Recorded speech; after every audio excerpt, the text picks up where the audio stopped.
Egun ondan hori, mila esker gonbitu honengatik, eta esan duzun bezala, praktika filosofikotik arituko naiz, filosofiaren ikuspegitik, eta hasteko nahi nuke jaso atzo hitz egindako gauzetaz, pixka batez. Joan Subiratzen ideia bat ekarri, eta horrekin arilkatu gaur arituko garen honetaz, eta labur-labur saiatuko naiz lau bost kontzeptuetan sartzen, zertzelada batzuk ematen, ezin naiz kontzeptu bakoitzean sakon sartu, denbora kontuagatik, baina saiatuko naiz atzo atera zen gaia ez, harremanak, elkarrizketa, entzutea eta gatazka. Lau kontzeptu eta bizipen, azkenean bizipen bata, ez dira bakarrik kontzeptuak pentsatzeko baizik eta egunerokotasunean gertatzen zaigunari buelta bat emateko, ez? Nola harremantzen garen. Atzo atera zen elkarrizketaren garrantzia eta praktika filosofikoetatik lan egiten dugu elkarrizketa filosofikoarekin. Sokratiko, ez? Inspirazio sokratikoa duena eta hortik abiatuko naiz, pixka bat marko hori emateko. Atzo, Joan Subiratzek hitz egin zigun pelikula batetaz, Ken Loachena, gogoratzen zaten, 1945koa. Nik ez dut ikusi, ja etxeko lana jarri digu batzuei, tartean, baina nik ekartzen dut garai horretako 1949, ez? 4 urte ondoren Bertrand Russell filosofoak idatzi zuen liburu bat, Norbanakoa eta gizartea, soziedad e individuo. Eta hor, egiten ditu gogoeta batzuk, interesgarriak direnak atzokoa osatzeko, atzoko ikuspegia osatzeko. Hitz egiten zigun Subiratzek, nola bihurtu garen demokrazia eta ongi izate estatuaren bezeroak. Azaldu zigunez, nola justu Inglaterran ongizatearen estatua sortu zenean, nola demokrazian bezeroak bihurtu garen, eta pertsonen iniziatiba individuala eta taldekoena murriztu egin den bezerotasun erlazio horretan. Zer esaten digu Bertrand Russellek ere garai hartan. Nik uste dut interesgarria dela bere ikuspegia, eta aipu batzuk irakurriko ditut elkarrekin, sentitzeko eta pentsatzeko, ez? Berak esaten du, bizitza individualak eginkizun bat du. Hau da, estatua eta gobernantza dago, baina gero dago norbanakoa eta taldeak. Bizitza individualak eginkizun bat du, balio preziatu bat da. Banakakoak ekartzen duena, bere sormenarekin, bere potentzialtasunarekin, guztion onerako, ez? Guztion onerako eta ongizaterako. Eta esaten du, eta ez da erabat erakunde handien araudiaren mende jarri behar. Iniziatiba pertsonal hori aske egon behar da, babestu behar da. Esaten du ere, gure garaian autoritatearekiko joera oso nabarmena dago, gobernuaren autoritatea. Eta ekimen pertsonalari eusteko interes eskasa dago. Hori berak ikusten zuen ja 1949an. Gaztelerazko bertsioan ez, esaten du, hay una gran falta de interés por la iniciativa personal, ez, eta taldekakoa, pertsonala eta taldekakoa. Gizakiak sistemara egokitu nahi dira. Sistemak gizakietara egokitu baino. Desoreka bat ikusten zuen berak. Eta nik ikuste dut atzo, ez, Subiratzen gogoetak hortik, eta egiten ari garen elkarretaratzea, ez, hortik doa, nola indartu, iniziatiba eta ekimen pertsonala eta taldekakoa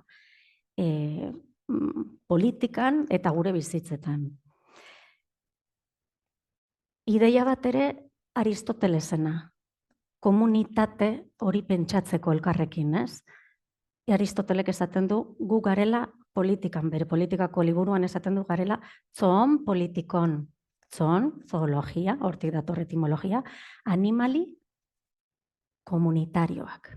Berak definitzen du gizakia animali komunitario bezala, instintuak ditugu, baina baita ere kultura bat, eta berezkoa dugu giza harremana eta komunitatea. Polis, politiko zergatik, polis, hiria. Aintzinako Grezian zeuden hiri txikiak, estatu txikiak, ez? Eta hor sortu zen Periklesen garaian demokraziaren urrezko garaia, naiz eta bere akatsak edo huts egiteak ere zituen. Emakumeek ezin zuten bozkatu, esklabuak ez da ere, Atenasen metekoak ere, jaiotzez ez zirenak Atenasekoak ez da ere. Baina beste guztiek zeukaten bozka bat eta erabakiak hartzeko modu zuzen bat. Gaur egun, Subiratzek ere esaten du da, demokrazia representatibo bat ordezkatzen gaituzte, eta gure erabakiak hartzeko eremua hain da txikia mendekoak sentitu gaitezkela. Horregatik Bertrand Russellek garai hartan ere, 59an ikusten zuen, zein importantea zen iniziatiba eta ekimen pertsonala taldekakoa komunitarioa indartzea. Beste ideia bat, datorkidana, filosofiatik da, autoritate bat dagoela, ez? Estatua, gobernantza, hor daukago autoritate bat. Baina zer gertatzen da gure barne autoritatearekin? Ez dakit honetan pentsatu dugunez. Gure barne autoritatea elikatzen dugu egunero? Edo delegatzen dugu hainbat instituzioetan gure barne autoritate hori? Filosofian, aintzinako Greziatik, Erromatik, gaur arte, autogobernuaz eta autodominioaz hitz egiten zen. Eta nik nahi dut ekarri ere kontzeptu hau, ez? Barne autoritatea. Nola dago gure barne autoritatea? Pentsamendu kritikoarekin, ekimenarekin, iniziatiba hartze horrekin, nik uste dut hortik ere sustatu behar dugula gure burua eta komunitatea ere, ez? Atzo hitz egiten genuen sorkuntzaz eta kudeaketaz. Bi kontzeptu hauek berriro ekartzen ditut honera. Eta hauek atzokotik osatzeko gogoeta batzuk. Eta orain hemendik aurrera nahi dut hitz egin pixka bat harremanetaz. Izten dut pixka bat, ez? Atzoko gogoeten arilkatze hau. Harremanak, zer dira harremanak?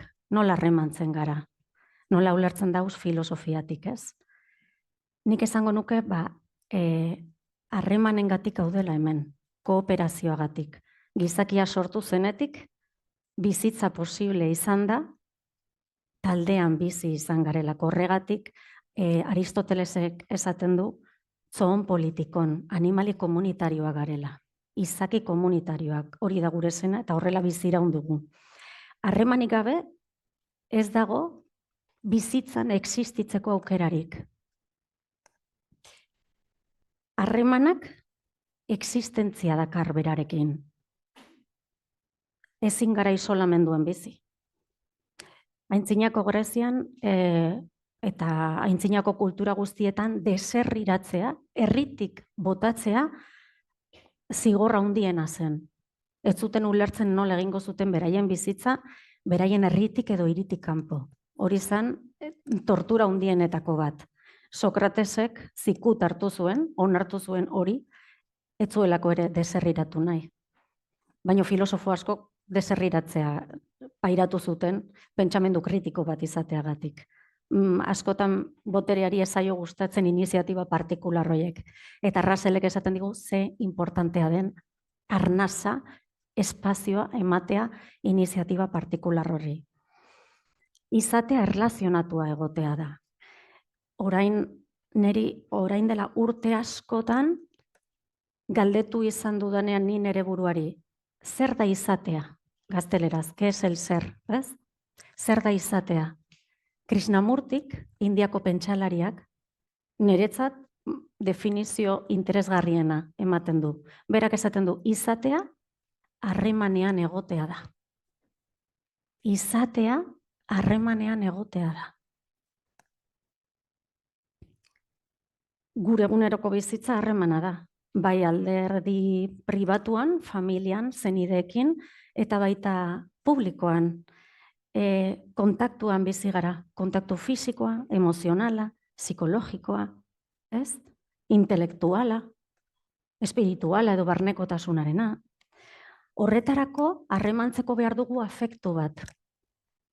Eta honekin, hemendik pixka batera elkarrizketari buruz hitz egingo dut. Elkarrizketa dagoelako harremanarekin guztiz lotuta. Elkarrizketa da hartu eman bat. Harremana, hitza euskeraz oso polita da. Harremana da hartu eta eman. Nola bizi dugun eguneroko bizitza. Besteengandik hartu, gurea eman. Ez? Hartu emana, harremana. Eta orain nahiko nuke zuekin partekatu Jiddu Krishnamurtiren aipu bat. Berak dauka hitzaldi asko eman zituen, eta badago liburu bat non jasotzen den harremanen inguruan berak zuen ikuspegia sobre las relaciones, liburuan gazteleraz. Eta esaten du, harremanik gabe ez dago existentziarik. Izatea erlazionatua egotea da. Gutako gehienak ez gara horretaz konturatzen. Mundua besteekin dudan harremana dela. Pertsona batekin edo askorekin. Mundua besteekin dudan harremana da. Guk sortzen dugu mundua. Guk sortzen dugu gobernua. Ez da zerbait gutaz aparte dagoena. Mundua ez da zugandik eta nigandik bereizten den zerbait. Mundua, gizartea, gure artean ez hartzen dugun edo ez hartzen saiatzen garen harremana da. Beraz, esaten digu, arazoa zu eta ni gara. Ez egitura handi horiek, erakundeak, enpresak, baldin bagoaz harremanaren mikroskopio batera ikustera txikitasunean beti dago zu eta ni bat, edo gu, ni eta gu bat. Berak esaten digu, beraz arazoa zu eta ni gara, ez mundua, gu gara mundua. Zergatik ikusten dugu hau ikuspegi dualista batetik. Kontzientzia ikuspegia izan behar da batasuneko, ez? Arazoa zu eta ni gara ez mundua. Mundua gure buruaren proiekzioa baita. Eta mundua ulertzeko gure mundua, gure barne mundua ulertu behar dugu. Nola harremantzen naiz ni besteekin. Egunerokoan. Mundua ez dago gugandik aparte. Mundua gara. Eta gure arazoak munduko arazoak dira. Ez dago dualismorik gatazka txiki baten eta handi baten artean.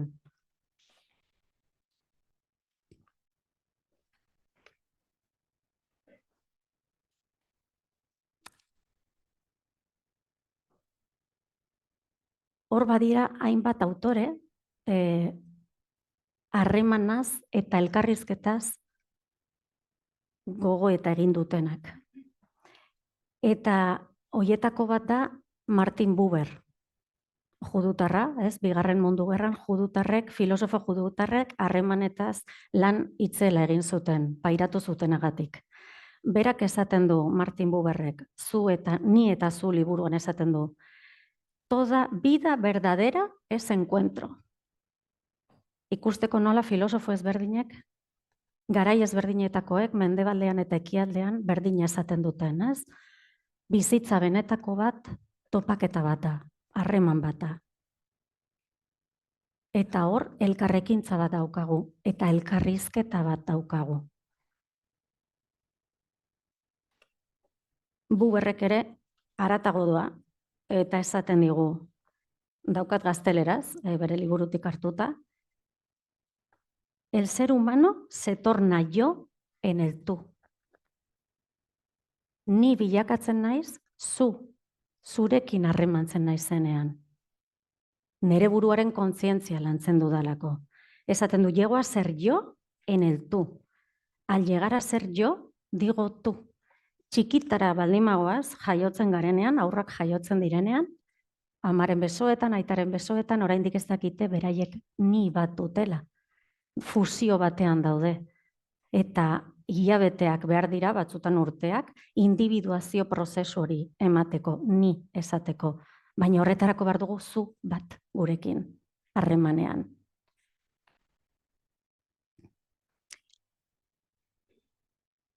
Gatazka eta elkarrizketa. Joango naiz sartzen bi kontzeptu eta bizipen hauetan. Gatazka. Zer da gatazka? Nola bizi dugu gatazka? Entzuten dugunean gatazka hitza, etortzen zaigu zerbait positiboa edo negatiboa. Gatazka hitza entzute bakarrarekin, ze gertatzen zaigu barruan? Normalean negatiboki hartzen dugu gatazka bat, baina da bizitzaren ezinbesteko transizio bat ni neu izateko ere, gu geu izateko, gizartea eraikitzeko.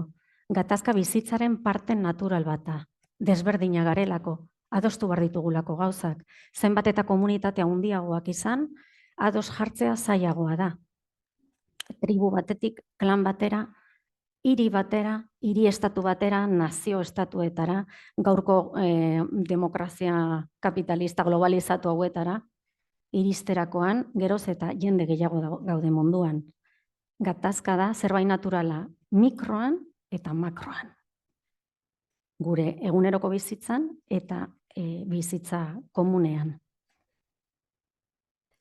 Eta galdera bat, eskatu diguzue danoi galderak egitea, mendoan ere lehen galdera. Sentitzeko, ez gelditu hitzekin, saiatu joaten haratago. Utzi galdera hau, bez, arnasten zuen gorputzean. Baldu zentzurik, gugandik kanpo ikusten ditugun gatazkaren eta desordenaren kausak ulertu nahi izateak, adibidez, gerrak, gatazka kolektiboak, makroan ematen dena. Baldu zentzurik gugandik kanpo ikusten ditugun gatazkaren eta desordenaren kausak ulertu nahi izatea baldin eta ez badugu aurkitzen gure baitan zeintzuk diren etsaitasunaren, gorrotoaren eta boteren nahiaren erroak, ez badugu hori ikertzen, nik ez badut ikertzen nire amorrua, nire haserrea, nola harremantzen naizen bestearekin, zer gertatzen zaidan, ulertu dezaket kanpoan gertatzen dena.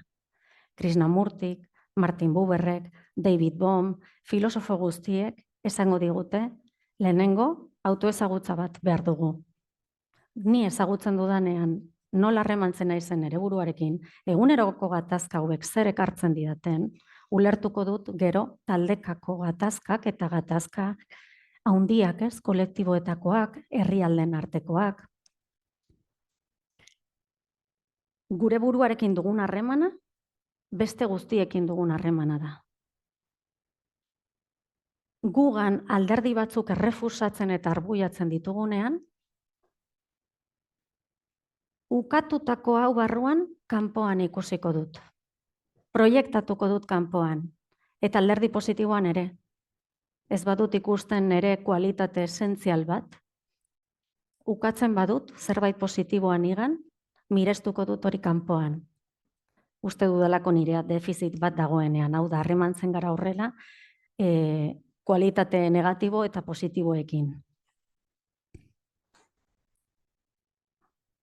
Beraz, honekin zer esan nahi dut? Nork bere burua ezagutzea eta ulertzea lehen pausoa dela bestea ezagutzeko eta ulertzeko. Eta ezin dugu hori ekidin, ulertu nahi baldin badugu nola, kudeatu gatazka horiek leku lasaiago batetik. Elkarrizketa. Zergatik da hain garrantzitsua gure arteko elkarrizketa. Nik lan egiten dut orain dela 20 urte baino gehiago elkarrizketa filosofikotik. Bereziki haur eta gaztei bideratutako elkarrizketa. Zergatik, labur-labur. 80.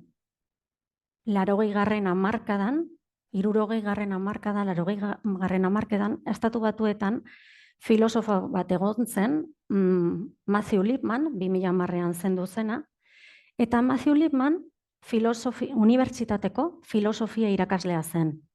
Logika ematen zuen.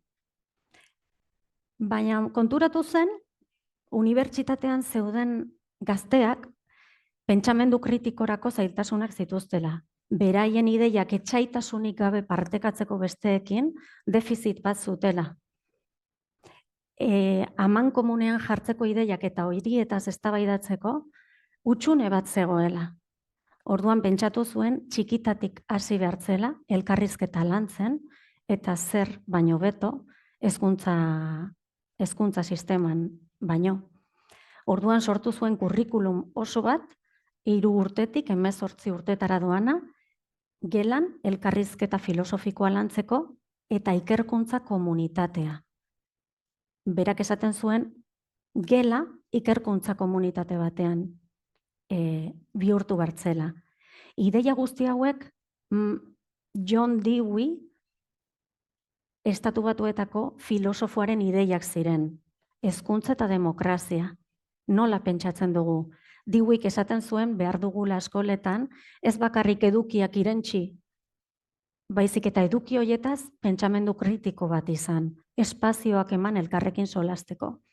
Orduan Matthew Lipmanek hezkuntza gogoetatsu eta erreflexibo hori eskolara eraman bertzela, pentsatu zuen, utzi zuen bere unibertsitateko lanpostua, eta sortu zuen programa oso bat, Philosophy for Children bezala ezagutzen duguna, eta bere helburua zen, nahi baldin badugu gizarte demokratikoak eduki, non elkar ulertu gaitezken adostu ditzazkegun gauzak etsaitasunik gabe txikitatik hasi behar den prozesu bat dela. Orduan proiektu hau da pentsamendu kritikoa sustatzeko pentsamendu sortzailea, baina baita ere zaintza. Pentsamendu zaintzailea, empatia eta elkarrizketaren bihotza, entzumena. Asko hitz egiten dugu alderdi proaktiboaz parte hartzea, ekintza, ekimena, egin.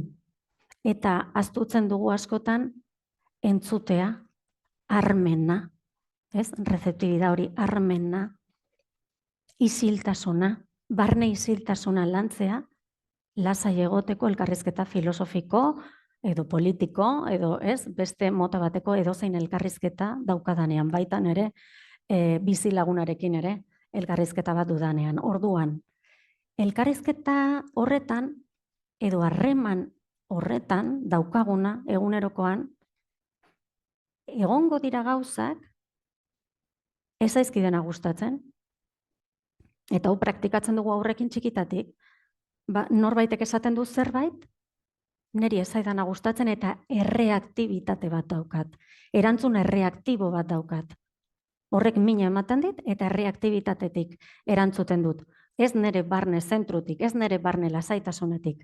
Horregatik besteak autokontzientzia bat ekartzen dit. Bestea da estimulo bat nik ikusteko ze barne gatazka dudan nik gai horrekin. Eta hau da elkarrizketaren funtzioetako bat ere bai, baina harremana hor jartzen gaitu. Autoezagutza bide horretan, zerk ez nau lasai uzten. Horrek zergatik ez nau lasai uzten? Nere esku dago hori aldatzea? Aldatu behar da gizartea ni ongi egoteko, edo aldatu behar da bestea ni ongi egoteko. Orduan hemen autoezagutza atzo ere Mabelek esaten zuen, gogoratzen bazeate bere esposizioan Mabelek esaten zigun. Garapen pertsonala ezinbestekoa da komunitate batean bizitzeko.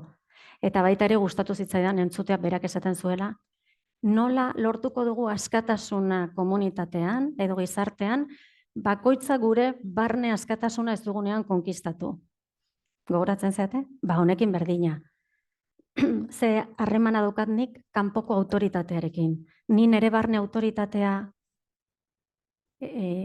konkistatu dut, nere barne lasaitasuna, nere barne askatasuna, hau da, bestea da Besteak dira, inpultso bat, nik lan hau, garapen pertsonaleko lan hau, egiteko gatazkek zerikusia dutelako nire garapen pertsonalarekin.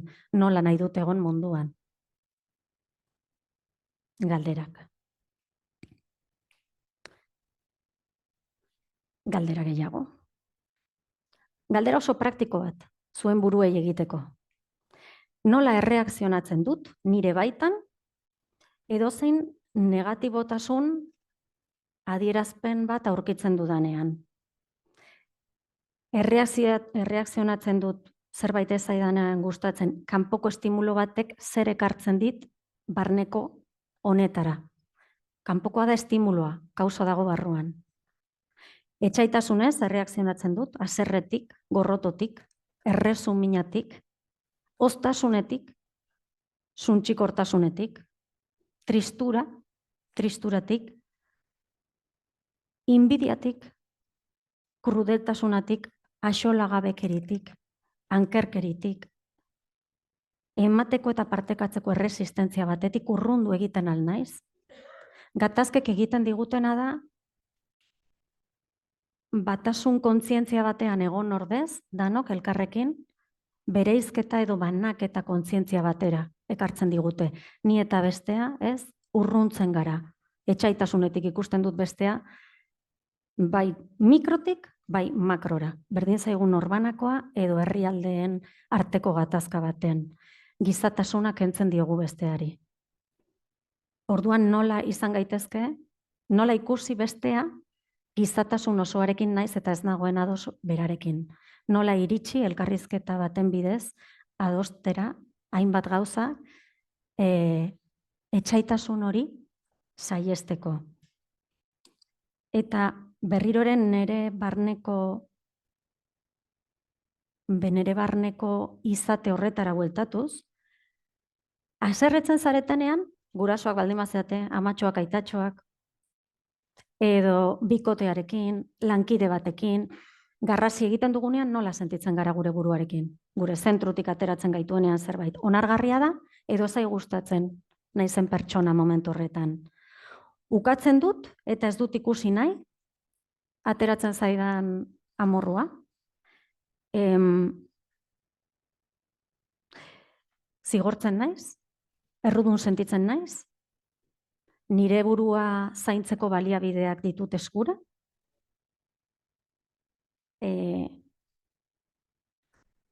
nola tratatzen dut nire burua, eta nola tratatzen dut bestea.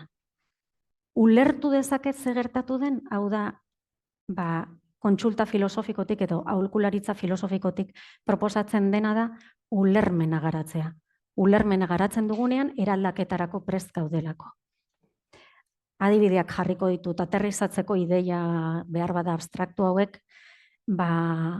errealitate batean, ez? Azken urteotan lan egin dut aholkularitza filosofikoa ez hitzaientzat eramaten, ez hitzaie taldeetan. Hoietako bat 0-3ko ez hitzaileak ziren. Urte bateko aholkularitza filosofikoaren ikastaroa egin zuten, eta nik egin nuen elkarrekin beraiekin, eta hor ekartzen zituzten espazio seguro bat zen, konfiantzazkoa, ekartzeko familiekin adibidez ze gatazkak zituzten. Gauza oso konkretu bat. Irakasle edo hezitzaile batek esan zuen, gaur egun daude hasiera estilo asko. Gizarte aldatu da azken urteotan pila bat. Berak zituen 30 urte, 0-3an hezitzaile gisa lan egiten. Eta ikusten zuen hainbatetan epaiketak zituela bestearekiko. Oso adibide konkretuak, zuek ere ideia bat egiteko. Umetxo bat hilabetekoa gaixotu egiten da, baina gurasoak daude presionatuak lanera joateko. Orduan ematen diote, ez, botika, 2-3 ordu irauten duen botika, hezitzaileek badakite, naiz eta eman dioten botika, jartzen diote termometroa, ez du ematen, ez da? baina beraiek badakite, haur hori ez dagoela ondo. Orduan nola haserretu gaitezkeen guraso horien aurka nere iritziz ez daudelako ongi egiten. Eta hemen dago epaiketa bat. Nola epaitzen ditugu besteak, ze gogorra garen, baina pentsa dezakezue, gu gure burua epaitzeko gaitasuna askoz ere gogorragoa izaten dela. Nik kontsultan ikusten dudanagatik. Beste epaitzen dugunean, gure epaiketa gure buruarekiko ere izaten da handia. Orduan hemen, nola esan desgarro bat dago, harremanean. Eta irakasle honek kontzientzia osoa zuen. Eta esaten zian, miren, nola bizi ezaket egoera hau, epaiketarik egin gabe, errespetatuz besteak egiten duena muga bat jarriz, muga jarri bar dira aurrak ez daudenean ondo, baina nik bat izaten, ez banantze kontzientzia horretatik baizik eta batasun kontzientzia horretatik elkarrekin bide bat egiten. Behar bada, adostu arte eta ulertu arte behar dugu, ordu erdi? Eskerrik asko. Behar dugu bide bat egitea, igual behar ditugu hilabeteak ulertzeko bestearen egoera, besteak ulertzeko nik esaten dio dana. Baina askotan bizi dugu hori, nola esaten dugu euskeraz, ezin elkar ikusi, ez? Begirada.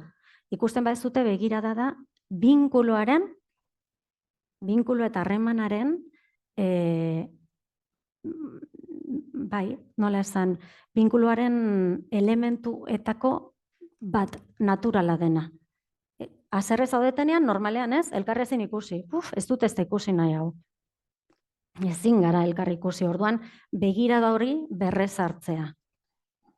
Eta hori da hain, begiradarena hain garrantzitsua, bularra ematen dugunean emakumeok, umeak ez duenean bularra hartzen lehenengo, haur prebentzioan begirada, ama eta aurraren arteko begirada errekuperatu behar dugula, bularra hartzearen harreman hori, hortik hartzen dira harremanak, elkarrizketarik gabekoak. Honi deitzen diogu elkarrizketa tonikoa. Hitzik ez dagoenean, baino elkarrizketan gaude. Harremanean gaude. Ni bat egoteko zu bat egon behar da, Martin Buberrek esaten digun bezala. Galderak, elkarrizketaren inguruan zertzela da bat, eta iztengoaz, ez da bai da edo ez, elkarrekin solasteko pixka bat.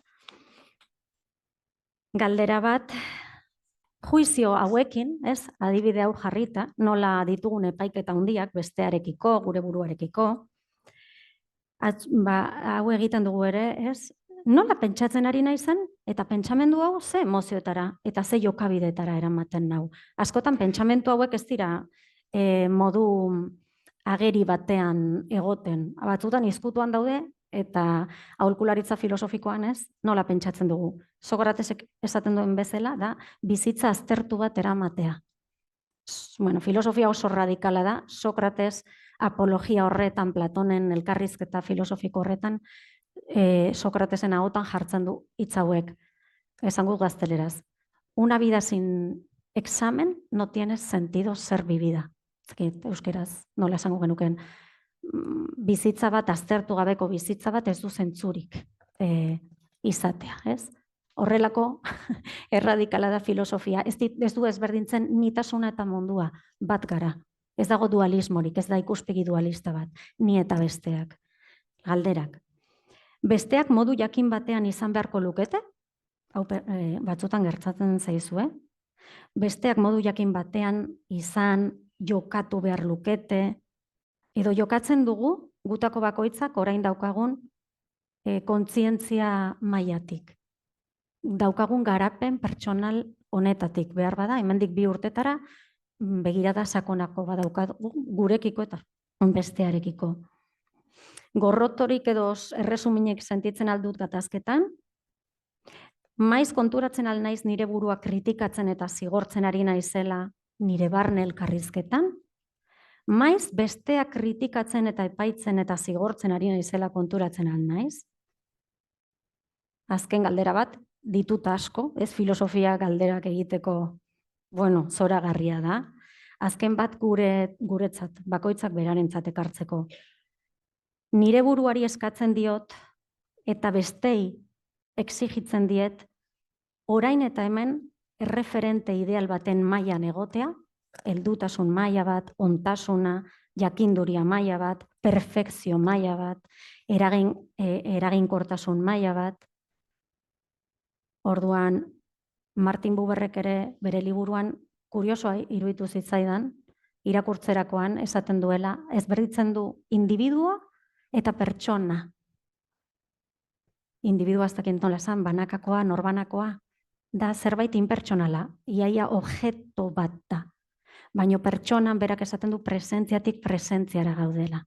Sujetutik sujetora, ez dut objektibatzen bestea, ez da gauza bat.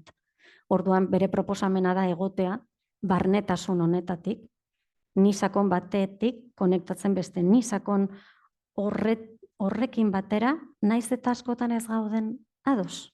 Eta ikusi behar dugun gatazka hori nola kudeatu, kosortzaileak izaten. Elkarrizketaren azken, ideia batzuk, orain dela urte asko irakurri nuen David Bohmen sobre el diálogo. Hemen interesa daukena elkarrizketan, ez da elkarrizketa filosofikoa, naiz eta David Bohm zan fisika kuantikako zientzilari bat, Jiddu Krishnamurtirekin harremanetan zegoena, eta hemen dauden ideiak elkarrizketaren inguruan nik irakurri ditudan eta sentitu ditudan sakonenetarikoak dira. Eta esaldi motz bat. El diálogo. El diálogo puede hacernos colectivamente conscientes. Ondo arakatzen badugu, gertatzen zaiguna elkarrizketan. Eta nola definitzen duen bera elkarrizketaren helburua. El objetivo del diálogo no consiste en analizar las cosas, imponer un determinado argumento o modificar las opiniones de los demás. Elkarrizketa, filosofiaren ikuspegitik eraikuntza kolektibo bat da. Hasieran ez zegoena, bukaeran sortzen dena. Denon ikuspegi hoietatik ematen dena. Orduan berak esaten du, bai, argumentuak daude, baina hor ez dago helburua. Sino en suspender las propias creencias y observarlas. Ze sinismenekin, ze pentsamendu eredu mugatuekin askotan sartzen naiz elkarrizketa horretara. Suspender las propias creencias y observarlas. Escuchar todas las opiniones, ponerlas en suspenso, erdigune horretan, y darnos cuenta de su significado. Porque cuando nos demos cuenta del significado de nuestras opiniones, seremos capaces de compartir un contenido común, komunitatea egiteko, behar dugu lehenengo partekatu, eduki komun bat, aun cuando no estemos completamente de acuerdo. Entonces resultará evidente que nuestras opiniones están basadas muchas veces en creencias y no son tan importantes, presentziatik presentziara. Entonces podremos comenzar a avanzar creativamente en una dirección diferente. Interesa duenak, nik asko komentatzen dudan gogoeta batzuk dira, berak egiten dituenak. Zer esaten du Paulo Freire, autoreak, zanpatuaren pedagogia, la pedagogía del oprimido. Berak esaten du, elkarrizketa dela, pertsonen arteko maitasunezko elkargunea. Lehen esan dugu, harremanean behar dugula afektuzko harreman bat sortu, presentziatik presentziara. No hay diálogo si no hay un profundo amor al mundo. Oso erradikala da ere nola ikusten dituen gauzak, entzumenarekin zerikusia dauka, nondik entzuten dut bestea.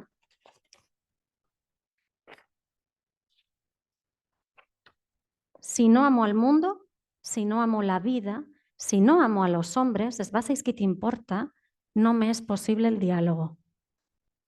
Hau da, Paulo Freireren ikuspegia zanpatuaren pedagogian. Eta azken galdera bat. Eta honekin bukatzen dut, ez diten baurarik eman entzutea hitz egiteko, baino gelditu ideia honekin, ez dela bakarrik, bai, interesgarria da ere, ez, elkarren artean hitz egitea. Bale, saiatuko naiz motz-motzean. Entzutearen ideia da, armen hori, barneko isiltasun hori, garatzea, edo konektatzea hor dugun isiltasun, barne isiltasun horrekin, bestea entzun ahal izateko. Baldin banago elkarrizketan, nire ideietan zentratua, nire sinesmenetan, nire iritzietan dogmatikoa izan daiteke. Eta ez dut bestea entzuten, besteak ez dauka nondik sartu. Ez dago sarbiderik hor. Orduan entzutea niretzat da sakonera handiko,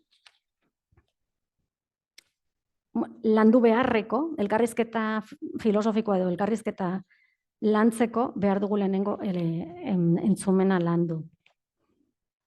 Nole mandiazun bakarrik, ez, uste dut interesgarria dela.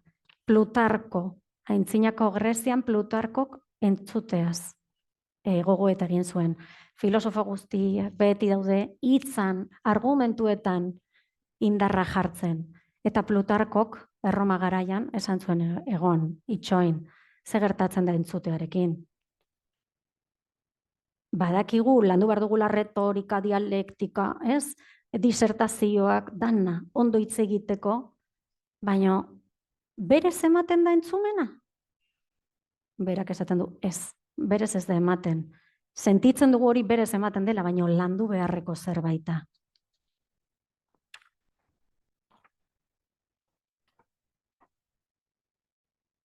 La mayoría, Plutarkok, Moralian, la mayoría hace un mal uso de la escucha, ya que se ejercita en hablar antes de haberse acostumbrado a escuchar. Pitagorikoek, eskola pitagorikoan, sartzen ziren ikasleak 5 urtez isilik egon behar ziren entzuten. 5 urteren ondoren, hasten ziren elkarrizketetan parte hartzen. Klasetan, klase orduetan, ez kanpo. 5 urtez, entzumena lantzen. La mayoría hace un mal uso de la escucha, ya que se ejercita en hablar antes de haberse acostumbrado a escuchar y cree que hay un aprendizaje y un estudio del hablar, pero que de escuchar uno se beneficiará, lo haga como lo haga. Muy cierto es que entre quienes juegan a la pelota es simultáneo el aprender a lanzarla y a recibirla. En el uso de la palabra, sin embargo, recibirla correctamente es previo a emitirla. Como concebir y gestar, aurbat, son previos a alumbrar a un ser viable. Bueno, hor, ideia batez, honetaz. Eta azken galdera, harremana izpilu bata. Taldekakoen artean, banakakoen artean, harremana izpilu bata.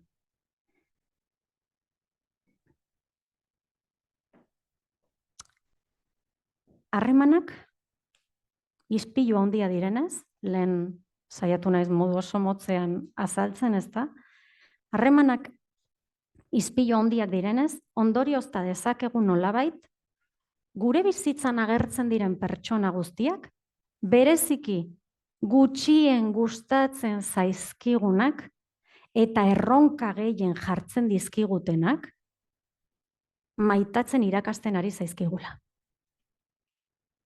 Maitasuna, autore guzti hauentzat da, elkarrizketaren oinarri bat, ezinbestekoa dena. Maitasuna ez ulertuta sentimendu edo emozio bat bezala, izakiaren kualitate esentzial bat bezala. Filosofiatik horrela ulertzen da. Denok daukagun kualitate esentzial bat, impulsatu behar duguna, horrekin konektatu behar dugu, hori landu behar dugu, hori bertan dago. Horri buruz, galdetu diezaiokegu gure buruari eta honekin bukatzen dut. Ez? Pertsona horiek gutxien gustatzen zaizkigunak, erronka gaien jartzen digutenak, afektiboki egoteko, presentziatik presentziara egoteko. Zuen buruei galdetu. Maitasunarekin lotutako zer irakaspen planteatzen dit pertsona honek, edo pertsonen arteko egoera zail honek. Hau da, nire maisua edo nire maistra, nire autoezagutza prozesu batean. Zuzendari batek eraman ninduen ere, gatazken gaia, ikastaro bat ematera, praktikoa, gatazkak nola landu, aurreskoletan, hor landu genuen, hainbat ordu, ikastaroa hainbat ordu eraman zituen, hainbat gai ikusi genituen gatazken inguruan, eta udaran izan zuen krisialdi bat bere lankide batekin. Ikasitakoa edo hitz egindakoa ikastaroan buruarekin ulertu zuen, baina krisialdi bat daukagunean gorputzarekin ulertzen dugu, benetan ulertzen hasten gara. Bere aholkularitza prozesu egin zuen, berdin da zer egiten dugun, gu autonomoki gestionatzen dugun hori, norbaitekin, filosofo batekin goazen, psikologo batekin, terapeuta batekin, baina hor ikusi zuen krisialdi horrek eraman zuen pertsona honek, ez? Izan zuten topaketa gatazkatsu horrek krisialdi batera ekarri zuen, ze ongi krisialdiak ditugula gehiago hazteko eta hezteko barnetik. Ulertzeko zergaitik gertatzen zaizkigun gauza horiek, eta zein erronka dagoen pertsona horrek jarri zion erronka bat, eta eraldaketa prozesua handia egin zuen. Eta hori da galdera, maitasunarekin lotutako zer irakaspen planteatzen dit pertsona honek edo pertsonan arteko egoera zail honek. Batasun kontzientzian egon gaitezke, edo horrek egiten gaitu urruntzea eta isolamenduan sentitzea. Urruntze kontzientzia horretatik. Mila esker.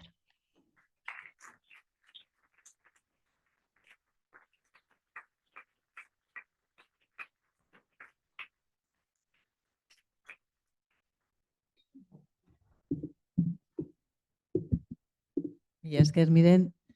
Bueno, zenbat galderak eta zesakona. Bueno, orain zuen txanda galderak egiteko, Mireni, aprobetxatu.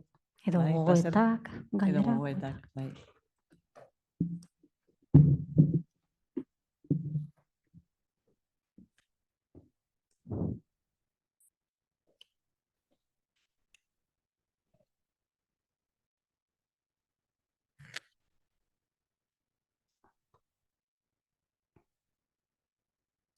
Zer, itxik gabe, editu zarete? Ez daki zentzurik duen, ez? Hitz egindako hau honek, zentzu egiten digun. Zu eta ni honetara etortzea, ez? Ekartzea mikrora.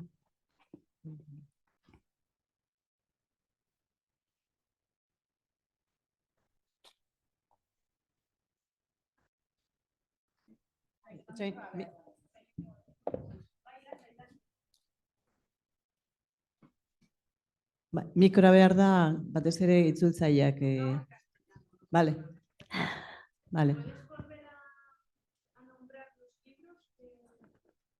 Bai, sí. Como complemento a las reflexiones de Joan Subirats, Autoridad e individuo, de Bertrand Russell. El que me encanta desde hace más de 30 años, sobre el diálogo de David Bohm. No se desfasa nunca. Es una puerta grande para entrar al diálogo. Martin Buber, Yo y tú. La pedagogía del oprimido, de Paulo Freire. Y quien se quiera acercar a zaurren filosofiara, Matthew Lipman, filosofoa, eta bere gogoetak y sus reflexiones, pues el filósofo John Dewey, ¿no? En el que se inspiró Matthew Lipman para crear toda esta propuesta de diálogo filosófico y comunidad de indagación en el aula. No sé si me dejo algún libro más. Plutarco, interesantísimo, ¿no? Cómo ve la escucha y desde la antigüedad aquí que poco hemos cambiado. ¿Es? Zientzia eta teknologia aldatu egiten da, baina gizakiok ditugu gatazka berdinak. Zuri.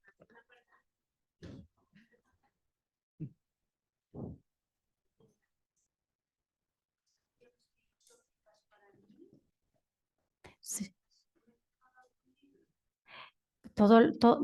Hay muchísimo. Por ejemplo, Matthew Lipman es una... Cuando yo doy cursos, llevo 20 años dando cursos de formación a profesores, familias.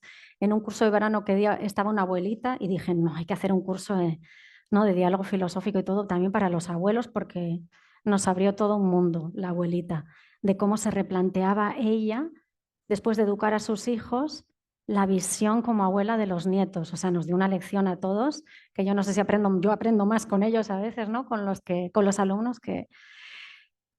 Matthew Lipman es una gran escuela y hay otro filósofo que se llama Oscar Brenifier, que tiene también filosofar en la escuela primaria. Hay muchos materiales cada vez más. Yo tengo una página web ahí, Filosofía Factoría, está casi todo euskeraz, gehiena dago euskeraz, baina baita ere gazteleraz, está en bilingüe. Tiene más artículos igual en euskera, pero ahí ya podéis encontrar bastante información sobre filosofía para niños, asesoría filosófica, diálogos filosóficos. Sí, bai. Zuri. Bai.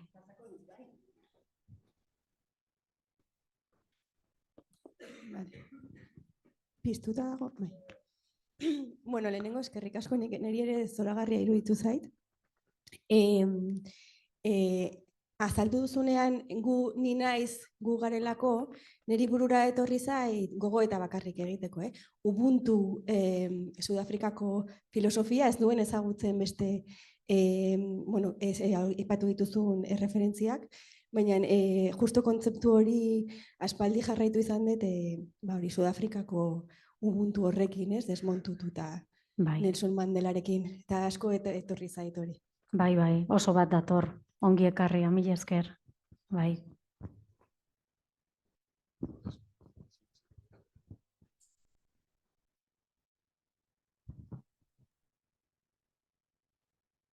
Egunon, eskerrik asko.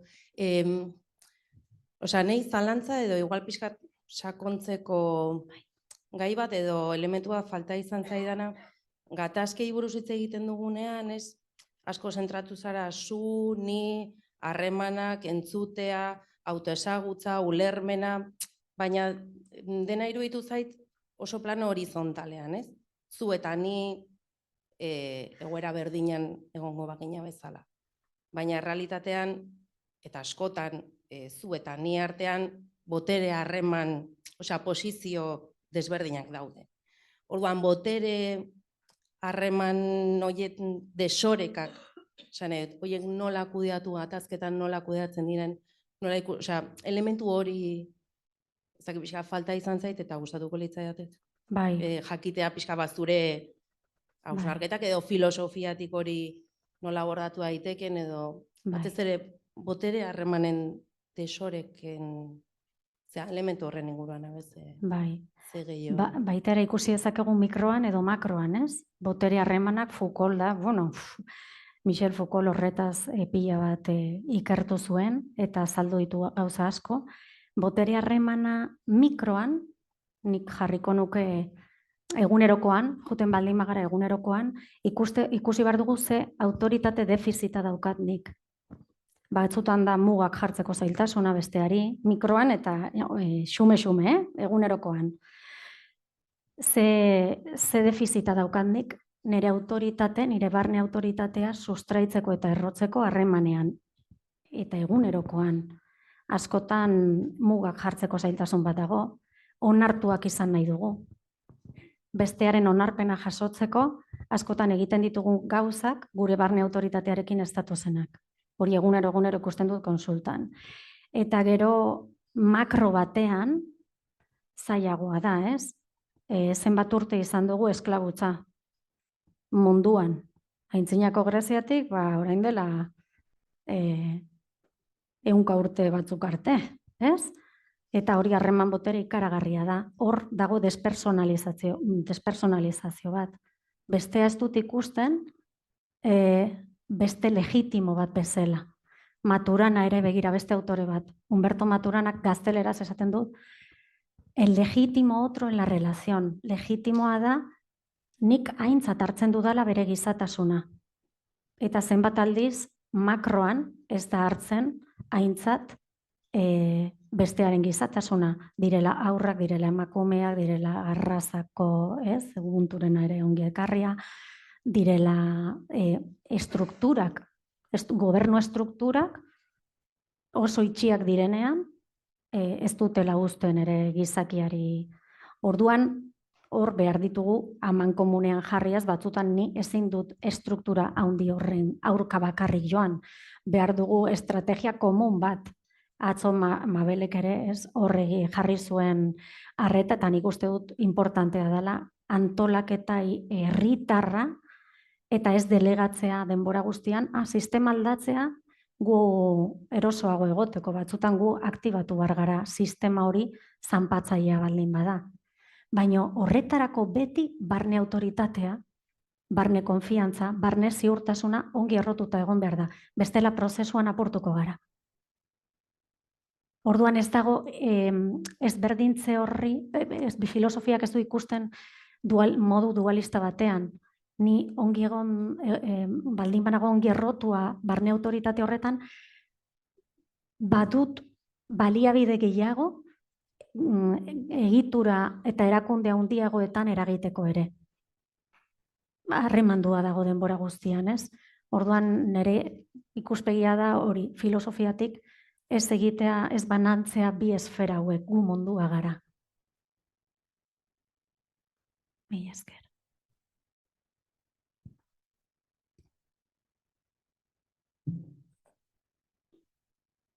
Bueno, egia esan da, nik uste denok egongo ginatekela goiz osoa horren inguruko hausnarketak eta gogoetak egiten, baina aurrera joan behar dugu, baina benetan mila esker Miren, izan da oso hitzaldi polita. Mila esker zuei.